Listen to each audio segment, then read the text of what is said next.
बिस्मिल्लाहिर्रहमानिर्रहीम, अस्सलाम वालेकुम। आप देख रहे हैं सीधी बात बीनर सलीम के साथ।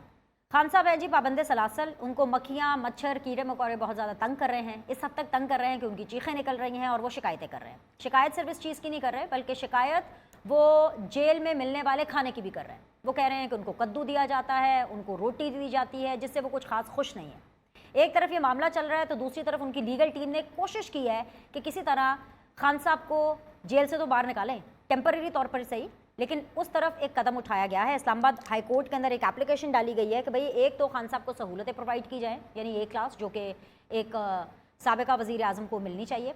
साथ ही साथ उन्होंने उनको जेल से निकालने के लिए भी एक रिक्वेस्ट डाली है। साथ ही साथ उनको एक फेयर ट्रायल की कि उनका मौक़िफ़ सुना जाए, उनको डिफेंस उनको अपना पेश करने का मौका दिया जाए। ये एक लीगल जो कार्रवाई है उसका आगाज़ करने की कोशिश की है उनकी लीगल टीम ने। मज़े की बात यह है कि कल जो आने वाला दिन है उसके लिए इसकी समाअत मुकर्रर भी हो गई। मीनवाइल हमने देखा है कि मरियम नवाज़ साहिबा ने अपनी टाइमलाइन के ऊपर दो अहम चीज़ें शेयर की। एक तो वो कि जब खान साहब वज़ीर आज़म थे और बतौर वज़ीर आज़म वो नून लीग के बारे में, नवाज़ शरीफ के बारे में, मरियम नवाज़ के बारे में और उन तमाम तर लोगों के बारे में जो उनके टाइम पर पाबंद सलासल रहे, उनको टॉन्ट किया करते थे, उनकी नकलें उतारा करते थे कि देखे जी अब इनको सहूलतें चाहिए, इनको पंखा चाहिए, इनको AC चाहिए, इनको बिस्तर चाहिए, इनको अच्छा खाना चाहिए। तो मरियम नवाज़ साहिबा ने उस क्लिप को अटैच करके टॉन्ट किया और ये कहा कि ये शख्स जो अपने टाइम पर हमें टॉन्ट किया करता था आज एक एक चीज़ खुद मांग रहे हैं जेल में। दूसरी चीज़, मरियम नवाज़ साहिबा को जब वो पाबंद सलासल थी तो उनको ये ऑफ़र की गई कि अगर आप A क्लास के लिए या B क्लास के लिए अप्लाई करना चाहती हैं तो आप अप्लाई करें ताकि आपको तमाम तर सहूलियात मिले। तो उनका एक रिटन नोट सोशल मीडिया पर हर जगह पर गर्दिश कर रहा है, जहां पर उन्होंने खुद साइन करके कहा कि उनको किसी किस्म की कोई सहूलत नहीं चाहिए और वो बिल्कुल वैसे जेल काटेंगी जैसे एक नॉर्मल कैदी काटता है। इस चीज़ को लेकर के एक डिबेट शुरू हो गई, एक वावेला शुरू हो गया है कि क्या खान साहब के मुकाबले में मरियम नवाज़ साहिबा ज़्यादा बहादुर थी, उनका ज़्यादा ज़र्फ था जेल काटने का। इसी चीज़ को हम डिस्कस करने की कोशिश करेंगे। प्रोग्राम के इस हिस्से में हमें ज्वाइन किया हुआ जी वेरी ऑनरेबल अता तारर साहब ने, और अता तारर साहब जो हैं वो इस वक्त हुकूमत को रिप्रेजेंट कर रहे हैं और मुशीर हैं वज़ीर आज़म के। अस्सलाम वालेकुम, खुश आमदीद अता, बहुत शुक्रिया वक्त देने के लिए। मुझे नहीं पता कि आपका पार्टी टाइम चल रहा है कि आपका मुश्किल टाइम चल रहा है, बिकॉज 2 दिन की मेहमान है आपकी हुकूमत, और पार्टी टाइम के हवाले से मैं इसलिए कह रही हूँ क्योंकि जब पाकिस्तान तहरीक इंसाफ के चेयरमैन बिल आखिर पाबंद सलासल हों और ऐसे टाइम पर पाबंद सलासल हों जब आप रुखसत हो रहे हैं, और ऐसे में वो शिकायत भी करें कि मुझे A क्लास जेल नहीं मिल रही है, और वो ये शिकायत भी करें कि दिन में उनको मक्खियाँ और मच्छर तंग करते हैं, रात में उनको कीड़े मकोड़े चूंटियाँ तंग करती हैं, तो आप उनके साथ वो सलूक क्यों कर रहे हैं जो उन्होंने आपके साथ किया? आप बड़ापन दिखाइए, आखिर फॉर्मल प्राइम मिनिस्टर हैं, उनको दे दें A क्लास। वो अहमद फराज ने कहा था ना, दिन में उसको तितलियां सताती हैं, रात को जुगनू ठहर के देखते हैं। तो वो क्या पता खान साहब के बारे में लिखा हो, मगर बात यह है कि वफाकी हुकूमत का जेल के मामलात से कोई लेना देना नहीं है। हम शहजाद अकबर की तरह और इमरान खान साहब की तरह मुंह पे हाथ फेर के कहें मैं टीवी उतार लूंगा, मैं AC उतार लूंगा, ये घर का खाना खाना चाहता है मैं खाना नहीं जाने दूंगा, ना ये वजीर आजम का काम होता है, ना उसके मुशीरों का काम होता है, और ना ही वफाकी हुकूमत के किसी नुमाइंदे का ये काम है। प्रिजन डिपार्टमेंट होम डिपार्टमेंट का एक झैली इदारा है और होम डिपार्टमेंट पंजाब गवर्नमेंट का एक इदारा है। तो एडमिनिस्ट्रेटिवली स्पीकिंग ये काम रूटीन में चलने चाहिए, जेल रूल्स के मुताबिक जिसका जो राइट मिलता है उसको मिलना चाहिए।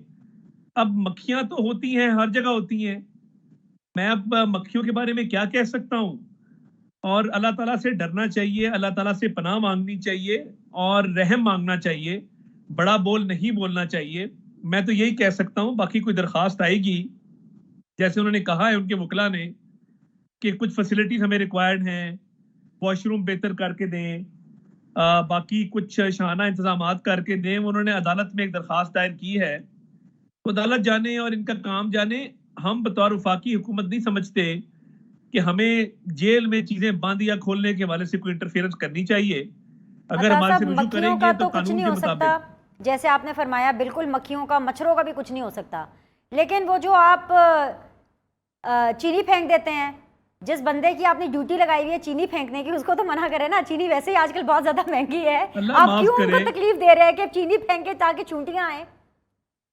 अल्लाह माफ करे, देखिए ये बड़ी अजीब बात है कि वो शख्स जो कहता था कि मैं इसको 6x10 के सेल में रखो, इसको मैट्रेस ना दो, गर्मियों में पंखा ना दो, सर्दियों में हीटर ना दो, दवाई बंद कर दो, आज उसकी वकला इल्जाम लगा रहे हैं कि चीनी फेंकते हैं ताकि मक्खियां आए।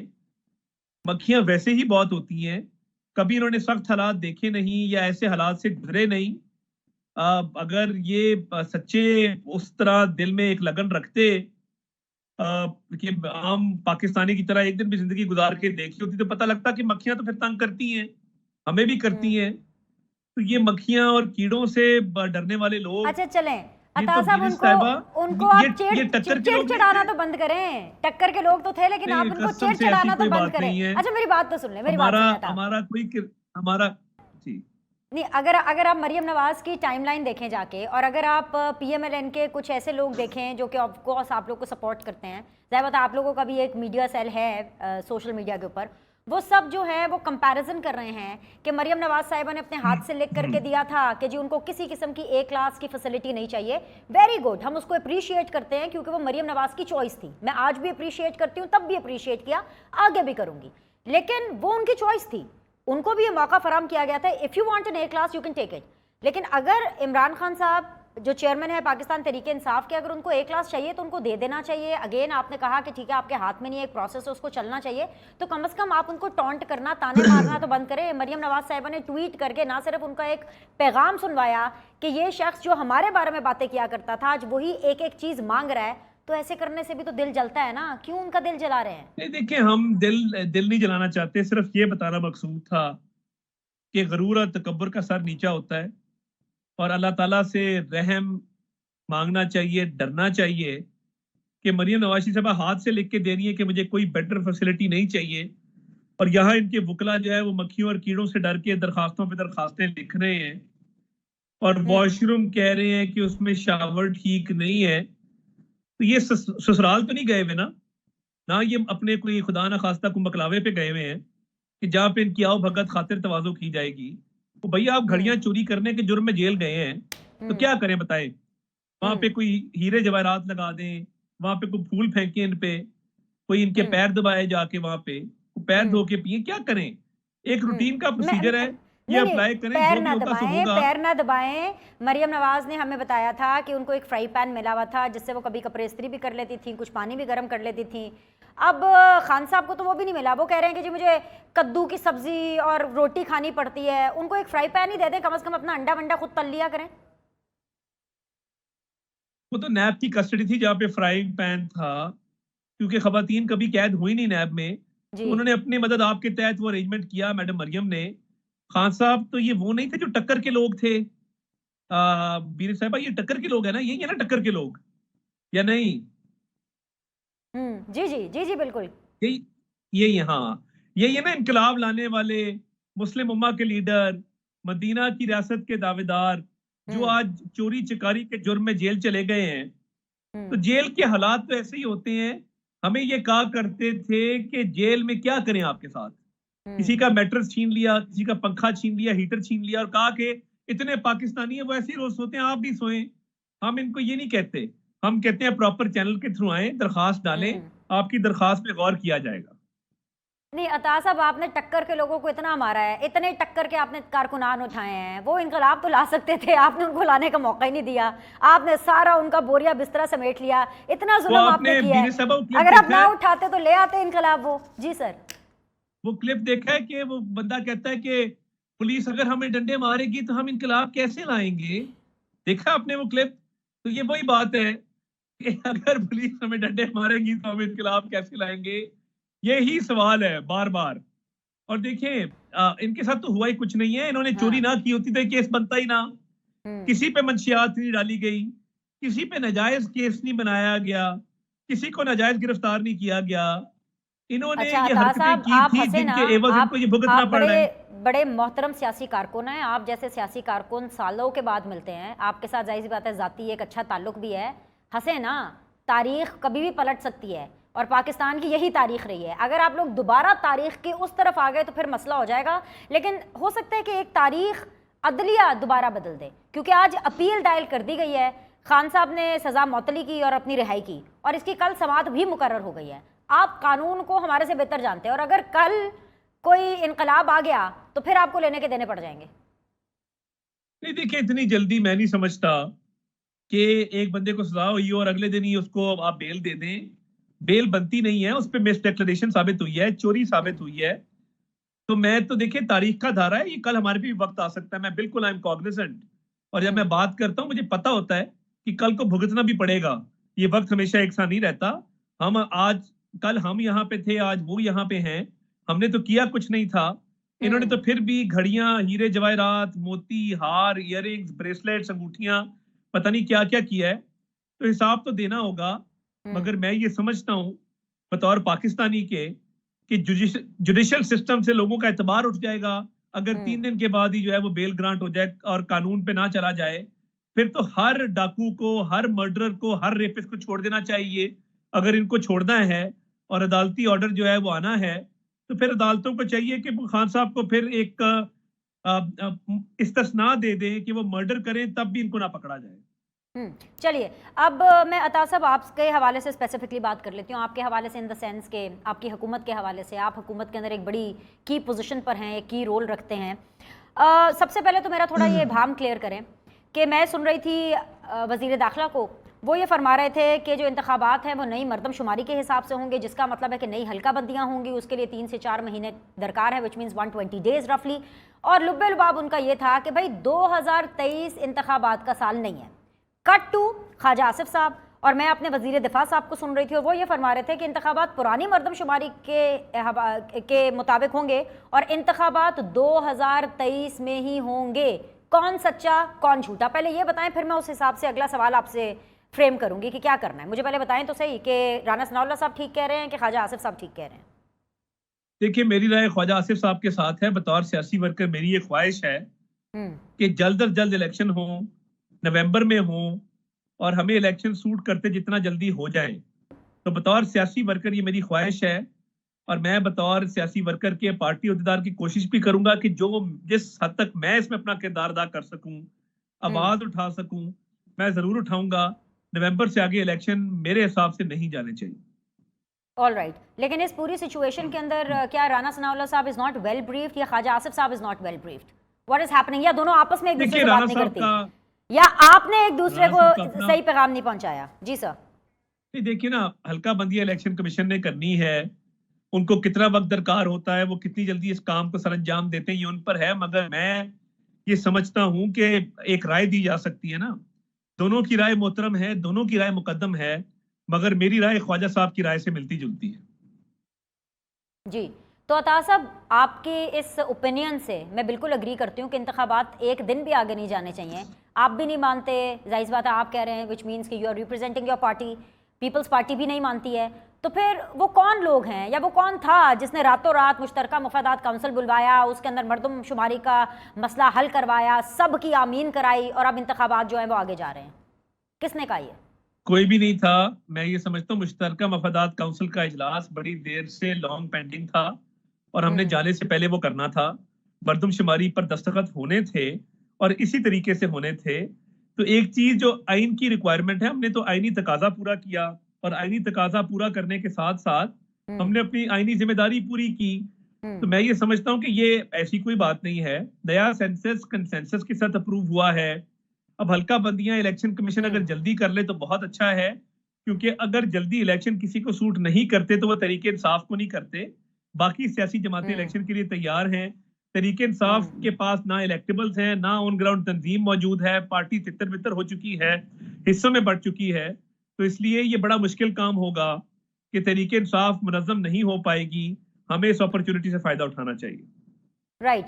अता, राजा रियाज साहब नाराज हैं? मतलब इतलात ये आ रही है कि पहले वो वक्त मांगते रहे वजीर आजम से, लेकिन वजीर आजम साहब के पास वक्त नहीं था, और आज जब वजीर आजम साहब ने उनको वक्त दिया तो आज राजा रियाज साहब के पास वक्त नहीं है। वो कह रहे हैं मैं आज बड़े मसरूफ हूँ और कल मैं मिलूंगा। और उन्होंने कोई अपेरेंटली अपने 3 नाम भी जो है इकट्ठे कर लिए हैं। 3 नाम आपके भी हैं, 3 आपके, 3 उनके, मतलब टोटल 6 नाम। तो नाम कौन सा नैरो डाउन होगा? उनको जरा मना लें, उनको नाराज ना करें इस टाइम पर, बड़े इंपॉर्टेंट है सर वो। नहीं, मेरा नहीं ख्याल कि वो नाराज है। ये मामला कंसेंसस से हल हो जाएगा। ऑब्वियसली लास्ट डेज हैं, तो प्राइम मिनिस्टर साहब की अपनी अलविदाई मुलाकातें चल रही हैं, लंचेस और डिनर्स चल रहे हैं। ओके। अलविदाई दौरे चल रहे हैं, जो स्कीमें रुकी पड़ी थी या जो फंक्शन जो हैं वो पेंडिंग थे, जो पब्लिक इम्पोर्टेंस के हैं, लैपटॉप्स है, सोलर ट्यूबवेल्स है, वो हम्म। सारा कुछ साथ-साथ चल रहा है। तो टिकट का उसमें फिर रोला तो नहीं ऑब्वियसली है कहीं अता? टाइम राजा साहब अगर टिकट मांग रहे दे नहीं, दो नहीं, एक टिकट, तो आगे बाएं हाथ दा नहीं, नहीं खेलेगा, दे टिकट का दो कोई टिकट। रौला नहीं है। हाँ। वो मैं ये समझता हूँ कि ऐसी बात नहीं है। कल इंशाल्लाह मीटिंग भी हो जाएगी, नाम भी मंजर-ए-आम पे आ जाएगा, हर चीज़ का एक वक़्त मुकर्रर है। तो कल इंशाल्लाह दूध का दूध, पानी का पानी हो जाएगा, आपके सामने तमाम तफ़सीलात आ जाएँगी और कल वज़ीर-ए-आज़म साहब की और लीडर ऑफ ऑपोज़िशन राजा रियाज़ की आपस में मीटिंग भी हो जाएगी। ऑल राइट, आपने कहा हर चीज़ का एक वक्त मुकर्रर है, इस वक्त वक्त ब्रेक का हुआ जाता है। मेरे साथ बने रहिए, आपसे कुछ बात हम निगरान हुकूमत के हवाले से करेंगे। आपके वक्त का बहुत बहुत शुक्रिया, लेकिन मेरे साथ बने रहिए। Will be back shortly. अस्सलाम वालेकुम जी, आप देख रहे हैं सीधी बात बीनर सलीम के साथ। सीधी बात जोन में मुझे ज्वाइन किया हुआ है अता तारर साहब ने, हुकूमत को रिप्रेजेंट कर रहे हैं, मुशीर है वज़ीर आज़म के। बहुत बहुत शुक्रिया अता साहब बने रहने के लिए। निगरान हुकूमत के हवाले से मैंने बात करनी, आई थिंक सो कि इस मौजूदा सेटअप में इन्फॉर्मेशन मिनिस्टर से भी ज़्यादा इस वक्त अगर कोई मुझे इन्फॉर्मेशन दे सकता है या किसी को भी इन्फॉर्मेशन दे सकता है, वो मुशीर वज़ीर आज़म है, जिसका नाम है अता तारर। क्या चल रहा है निगरान हुकूमत को लेकर के? हमें तो ये खबरें मिल रही हैं कि एक फॉर्मूला तय पाया है, और वो फॉर्मूला ये नहीं है कि वज़ीर आज़म एन ऑपोजिशन लीडर और फिर election commission. No no no no, वो फॉर्मूला ये है कि इत्तेहादी हुकूमत में जो जो वजारत जिस जिस पार्टी के पास है, निगरान हुकूमत के अंदर वही पार्टी अपना अपना नॉमिनेशन आगे पुट फॉरवर्ड करेगी, चाहे वो किसी को भी कर दें। जैसे फॉर एग्जांपल अगर वजीर दाखिला आपके पास है, आपकी पार्टी का है, तो निगरान हुकूमत में भी जो वजीर दाखिला है वो आप ही देंगे, आप ही नॉमिनेट करेंगे। तो अगर ये सब चल रहा है तो ये एहतमाम करने की, फॉर्मेलिटी पूरी करने की क्या ज़रूरत है? दिन रात आपने एक कर दिए हैं कानून साजी करने के लिए। एक नई कानून साजी करें और बिस्मिल्लाह करें, आप ही एक्सटेंड कर लें।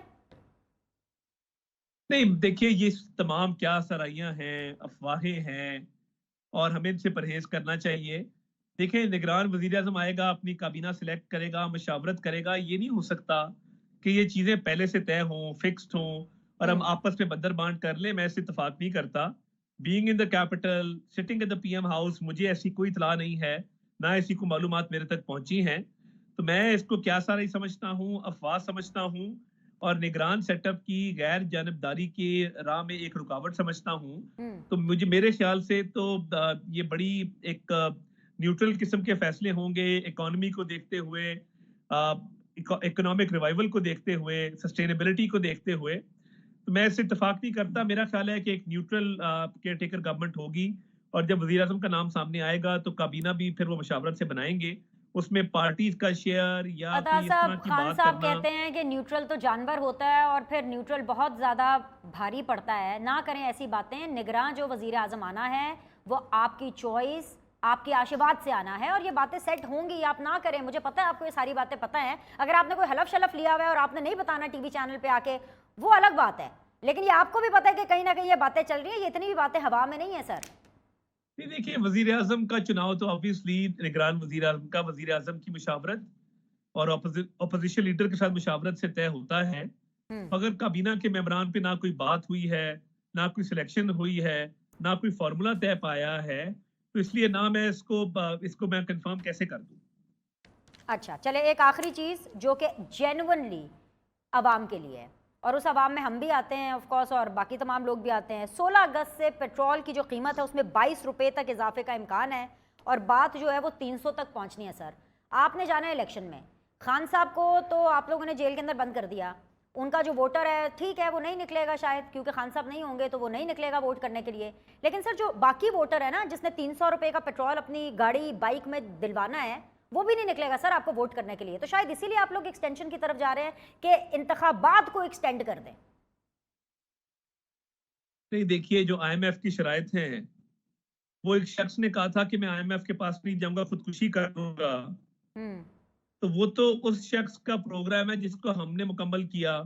हमने आके मुल्क की खातिर, डिफॉल्ट से बचने की खातिर आईएमएफ का मायदा तय किया। अब उसमें कुछ शराइत हैं जो पूरी होनी है। इलेक्शन की डेट का इन शराइत से भी कोई ताल्लुक नहीं है। मेरा नहीं ख्याल कि इसका कोई ताल्लुक इस चीज से है कि कीमतों में इजाफा होना है या कोई आगे इस तरह के मामलात है जिसमें महंगाई में इजाफा होगा। मैं बिल्कुल ये नहीं समझता। ये मामला बड़ा क्लियर है। इलेक्शंस बर वक्त होने चाहिए और जितनी जल्दी होंगे हमें उतना फायदा है। और आईएमएफ को तो उस शख्स ने कहा था ना, मैं खुदकुशी कर लूंगा, आईएमएफ के पास नहीं जाऊंगा, उसी का मलबा उठाया, डिफॉल्ट से बचाया। तो ऑब्वियसली आईएमएफ की शराइत पूरी होनी है। वो जो भी गवर्नमेंट होगी उसने पूरी करनी है। फर्क सिर्फ इतना है कि इन्होंने IMF के साथ सियासत खेली, IMF के प्रोग्राम को साबोटाज करने की कोशिश की और हमने मुल्क को डिफॉल्ट से बचाया और हमारी माजी की परफॉर्मेंस सबके सामने है और इनकी परफॉर्मेंस भी सबके सामने है। तो अवाम बड़े बाशऊर हैं और वो जब फैसला करेंगे तो वो देखेंगे कि किसने बातें की और किसने काम किया, किसने मुल्क को बचाया और संवारा और किसने मुल्क को तबाह करने की कोशिश की।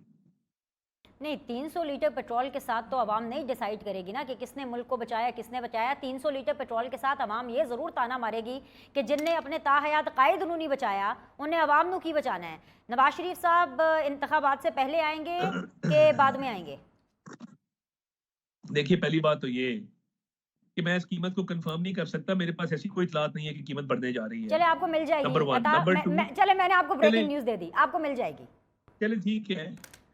दूसरी बात ये कि ये फैसले कहाँ हुए, कैसे हुए, कौन गवर्नमेंट में था, किसने IMF के प्रोग्राम को डिले करके खराब किया, कौन उसको पाए तकमील तक ना पहुंचा सका, उनकी शराइत सख्त होती गई, साबोटाज किया, मुल्क को तबाह करने की कोशिश की, तो वो सबके सामने है, उसमें तो कोई डाउट नहीं है।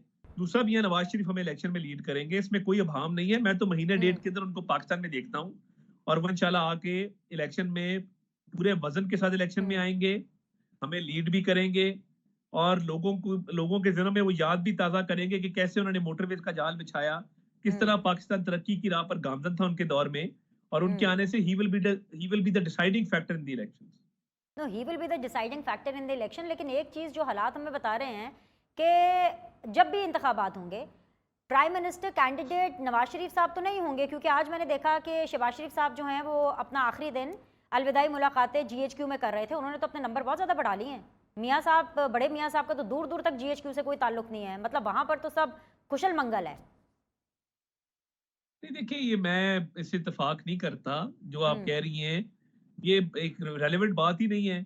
शहबाज शरीफ साहब ने जब कहा अभी परसों कसूर में जलसा था कि नवाज शरीफ आके चौथी बार वजीर आजम बनेंगे, मेरे वजीर आजम नवाज शरीफ है और नवाज शरीफ ही वजारत इज़्मा के हकदार हैं, तो फिर पीछे बात कोई नहीं रह जाती।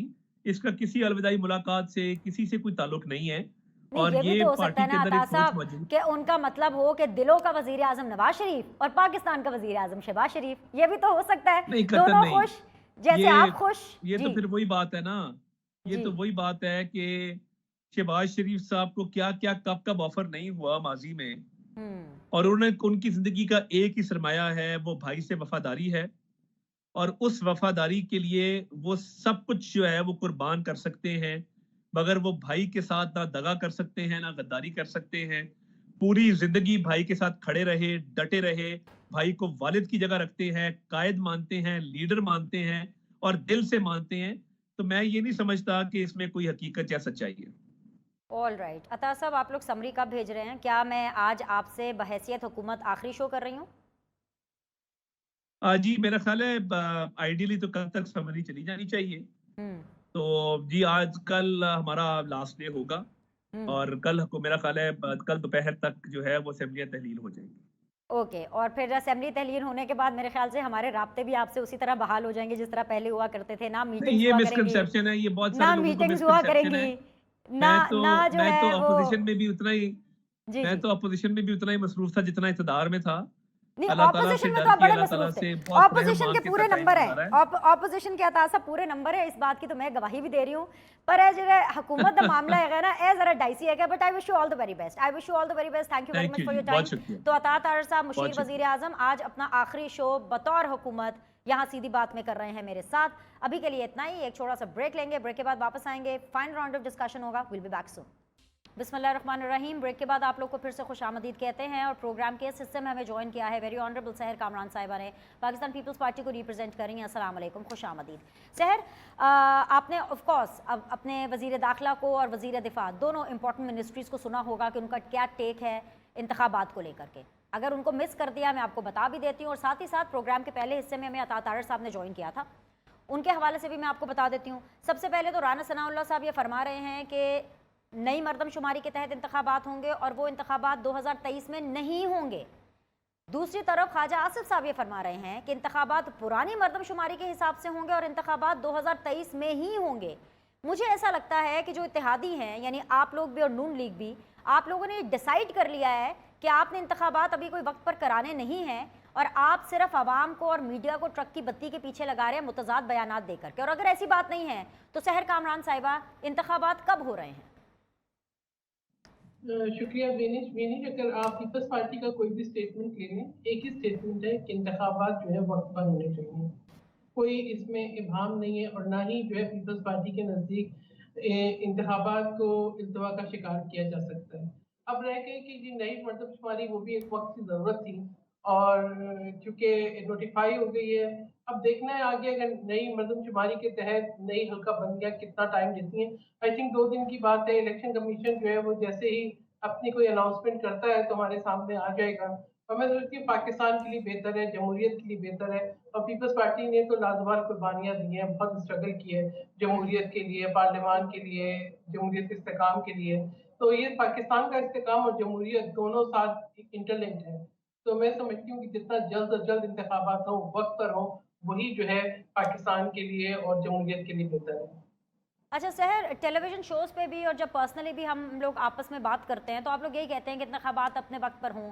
मरदमशुमारी को लेकर के पाकिस्तान पीपल्स पार्टी के कुछ रिजर्वेशंस थे, एक स्टांस था। यहाँ तक कि आपके सबसे prominent leader which was Murad Ali Shah साहब, वो तो कैटेगोरिकली ऑन रिकॉर्ड हैं कि नहीं भाई, नई मरदमशुमारियाँ जो हैं उनमें कुछ मसला है और उनकी कोई रिजर्वेशंस हैं, तो लिहाजा पुरानी मरदमशुमारी के ऊपर इंतखाबात होने चाहिए। कट टू मुश्तरका मुफादात काउंसिल होता है, वहां जाकर के हमने देखा कि पाकिस्तान पीपल्स पार्टी को कोई मसला नहीं था। सब अमन सुकून शांति, सब ने आमीन पढ़ा, सब ने ओके किया और उसके बाद एक बाकायदा तौर पर आवाम को बता दिया गया कि भाई अब तो नई मरदमशुमारी के तहत इंतखाबात होंगे, जिसके लिए 120 डेज एक्स्ट्रा चाहिए हल्का बंदियां करने के लिए, जिसका मतलब है कि इंतखाबात नवंबर में तो नहीं हो रहे ना। देखिए बिनीश, अगर आप पीपल्स पार्टी की पोजीशन देखें सेंसस के ऊपर, अगर 2017-18 में आप देख लें, बिल्कुल वादे थी। उस वक्त जो है हमने एक मुआहदे के तहत इस बात को कबूल किया था कि ये एक इंतखाबात 2018 का ताकि वक्त पर हो जाए, ये पुरानी मरदमशुमारी पे हो जाए, सिर्फ इंतखाबात और जमहूरियत के तसल्सल के लिए। अब आप ये देखें कि उसके बाद जो हुकूमत आई, इसकी जिम्मेदारी थी कि वक्त पर सेंसस मुकम्मल कराती, नहीं कराया, नहीं कराया। इवन एमकेएम भी उनकी इत्तेहादी थी और पीपल्स पार्टी वो वाहिद पार्टी थी जो इस इशू को उठाती रही। फिर जब सेंसस मुकम्मल हुआ, ये चीज को कोई डिबेट नहीं कर रहा। आप ये देखें कि सेंसस से ये इमरान नियाजी साहब ने, पीटीआई के चेयरमैन ने, अपनी हुकूमत वजारत उस्मा जाने के बाद जो है तमाम जो मेंबरान थे उनसे इस्तीफा दिला दिया, तो 2/3 अक्सरियत तो बिल्कुल नहीं रही। उसके बाद 2 सूबों के अंदर हुकूमत थी, 2 सूबों के अंदर हुकूमत ने इस्तीफे दिला दिए। तो एक जो है वो सुकून तो पैदा कर दिया, एक इशू को जो है वो प्रोलॉन्ग तो कर दिया। अब ये कि उसके अंदर बहुत से इफ एंड बट्स थे, लेकिन जब सीधे इजलास हुआ तो ये एक चीज रिवील हुई कि जी इसके अंदर नशिस्तें जो है उनकी तादाद नहीं बढ़ेगी, यानी किसी सूबे की कम नहीं होगी, राइट। बढ़ेगी नहीं। उसके बाद रह गया था सिर्फ हल्का बंदियां। तो फिर ये कि आबादी की एक कसीर तादाद को नफी करके फिर हम जो कराते हैं, यकीन हमारी रिजर्वेशन है, हमारी रिजर्वेशन है मरदमशुमारी को लेके। हम समझते हैं कि सही मरदमशुमारी नहीं हुई, लेकिन इस वक्त जो है इंतखाबात और जो आबादी ऑलरेडी काउंट हुई है वो अहम है। तो इसीलिए जो है उसके ऊपर एक कंसेंसस बिल्ड हुआ और ये हुआ कि नई मरदमशुमारी के तहत इंतखाबात हो। All right, all right. अच्छा, हौसले से सवाल सुनना है आपने सहर, क्योंकि आप इस हुकूमत में हैं इत्तेहादी। और अगर मैं ये कहूँ कि ये सबको पता है कि शहबाज शरीफ साहब आसिफ अली जरदारी साहब की चॉइस थे कि जी मेरे वज़ीर आज़म शहबाज शरीफ हैं, लेकिन मैं देख रही हूँ कि पूरी टेलीविजन स्क्रीन्स के ऊपर शहबाज शरीफ ही छाए में हैं। आसिफ अली जरदारी, बिलावल भुट्टो मुझे कहीं नज़र नहीं आ रहे हैं। आज ही के दिन, सिर्फ अगर मैं आज की बात करूँ, 4-5 जगहों पे तो शहबाज शरीफ साहब को खिताब करते हुए मैंने देख लिया। जीएचक्यू में भी जाकर के अपना पूरा दिन उन्होंने लास्ट वर्किंग डे ऑलमोस्ट अपना जो है वो स्पेंड किया। ये तो प्राउड मोमेंट होना चाहिए आसिफ अली जरदारी साहब के लिए भी, बिलावल भुट्टो के लिए भी, कि देखें जी हमारा वजीर आजम, जिसको हमने वजीर आजम बनाया, उसने 15 महीने इतनी कामयाबी से पूरे किए कि रियासत के साथ भी वो चले इस्टेब्लिशमेंट के साथ भी कोई फड्डा नहीं हुआ। मुझे तो नजर ही नहीं आ रहे, ना आसिफ अली जरदारी नजर आ रहे हैं, ना बिलावल भुट्टो नजर आ रहे हैं। मेरे ख्याल में फिर आपको जरा अपने चैनल्स बदलने पड़ेंगे, क्योंकि कल बिलावल भुट्टो जरदारी ने बहुत अपना एक अहम खिताब किया नेशनल असेंबली से। आज वो सक्खर के अंदर जो है वो हॉस्पिटल का इफ्तिताह कर रहे हैं। वो बिल्कुल इससे जो उनकी जो मसरूफियत थी, उनकी वजारत की अहम तरीन जो डिप्लोमेटिक उनकी इंटरेक्शन थे वो कंटिन्यू रहे। तो हो सकता है कि आप जो चैनल देख रही हैं उसमें शायद ना कवरेज आ रही हो। लेकिन दूसरी बात ये कि पीपल्स पार्टी का बड़ा आला ज़र्फ है पीपल्स पार्टी ने जिस जमात की अक्सरियत थी, उसका हक था। क्योंकि उनके जो भी लीडर लीड कर रहे हैं पार्लियामेंट में, वही वज़ीर-ए-आज़म बने। तो पीपल्स पार्टी हमेशा वो अपनी सोच पे भी वुसअत रखती है और आला-ज़रफ़ी भी दिखाती है। और हमने बहुत ही आला-ज़रफ़ी के साथ, वसी सोच के साथ जो है ये हक जो है उनको दिया। जब लीडर ऑपोज़िशन की बात तो थी, तब ये भी आला ज़रफ़ी जब हम शहर आप तब भी जब निगरां वज़ीर-ए-आज़म की वज़ीर बात थी आज़म तो के लिए भी दिखाने वाले हैं, ये आला ज़रफ़ी? क्या आप बैक सीट लेंगे और आप कहेंगे कि चलें जी शहबाज शरीफ साहब, नवाज शरीफ साहब डिसाइड कर लें जो निगरां वज़ीर आज़म लगाना है? यहाँ पे भी दिखाएंगे आप आला देखिए ज़रफ़ी? देखिए, बात ये है कि जिस आईनी तौर पे जिस तरह से चीज़ें तय होंगी, बाकी पीपल्स पार्टी को मुफ़ाहिमत करनी भी आती है, साथ निभाना भी आता है और जो फैसले हैं उनको निभाना भी आता है। तो आप ये मत सोचें कि पीपल्स पार्टी कहीं पे किसी इश्यू को लेके जो है कोई कंट्रोवर्सी क्रिएट करेगी। हाँ, जहाँ पीपल्स पार्टी का वक़्त आता है, जहाँ पीपल्स पार्टी का हक होता है, वहाँ पे बाकी जमातों को भी वही आला-ज़रफ़ी, वही वुसअत दिखानी राइट। चाहिए। और यही like charter of democracy sign हुआ था, कुछ मुफ़ाहिमत हुई थी, कुछ जो है चीज़ों पे एग्री हुआ था कि जो अपोज़िशन में है वो लीडर ऑफ ज़्यादा से ज़्यादा वो लीडर ऑफ अपोज़िशन होगा, जो कि हाउस में लीडर ऑफ द हाउस वही बनेगा जिस पार्टी की तादाद जो है वोटों की या सीट्स की ज़्यादा है, राइट। नशिस्तों की। तो इसमें जो है चाहे वो पब्लिक अकाउंट्स कमिटी की चेयर थी, चाहे जो है वो लीडर ऑफ द अपोज़िशन की थी, चाहे लीडर ऑफ द हाउस की थी, पीपल्स पार्टी ने कहीं पर इस पे किसी किस्म का कोई जो है कॉन्फ्लिक्ट खड़ा नहीं किया। ये पीपल्स पार्टी की मैं समझती हूँ कि एक बहुत बड़ी क्वालिटी है कि पीपल्स पार्टी जो है अपनी बात पे, अपने अहद पे, अपनी कमिटमेंट्स पे कायम रहती है और जो असूल तय हो जाते हैं उनको निभाती है। ठीक है जी, बहुत-बहुत शुक्रिया सहर वक़्त देने के लिए। प्रोग्राम का वक़्त ख़त्म हो गया। आज के लिए इतना ही। फीडबैक का इंतज़ार रहेगा। सी यू ऑल टुमारो।